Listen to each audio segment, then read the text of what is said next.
அனைவருக்கும் கணித வணக்கம். பார்க்க போகிறது 7ஆம் வகுப்புக்குரிய கணக்கு 3ஆம் பருவம் பயிற்சி 5இல் 4ல் 9வது கணக்காக பார்க்க போகிறோம். கொடுக்கப்பட்ட தரவுகளின் இடைநிலையை காண்க அப்படின்னு சொல்லி கொடுத்துருக்காங்க.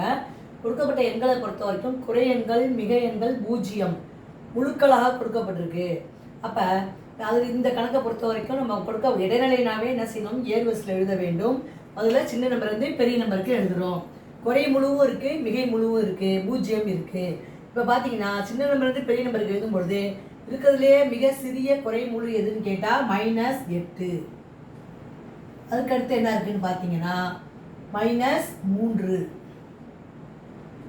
அடுத்து -2, அதுக்கப்புறம் -1.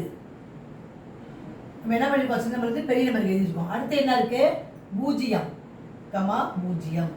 அதுக்கப்புறம் மிகை முழுக்களில் மிக சிறிய நம்பர் என்ன அப்படின்னு பார்த்தீங்கன்னா என்ன நம்பர் இருக்குது, 7ங்கிற ஒரு நம்பர் இருக்குது. அடுத்து 13 இருக்குது. அதுக்கு பிறகு 14. அப்போ கொடுக்கப்பட்ட தரவுகள் மொத்தம் 3, 4, 5, 6, 7, 8 இருக்குது.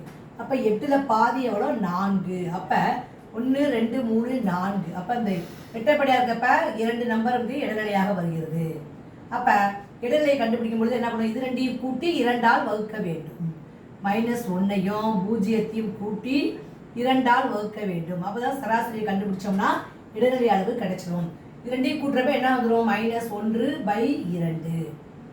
மைனஸை அப்படியே போட்டுக்கிறோம். 1/2 1 2ஆல் வகுத்தோம்னா 0.5.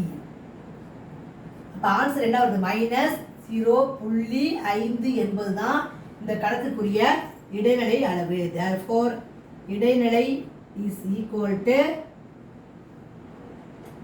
-0.5. இதுதான் வந்து இந்த கணக்குக்குரிய விடையாகும். புரிஞ்சுங்களா?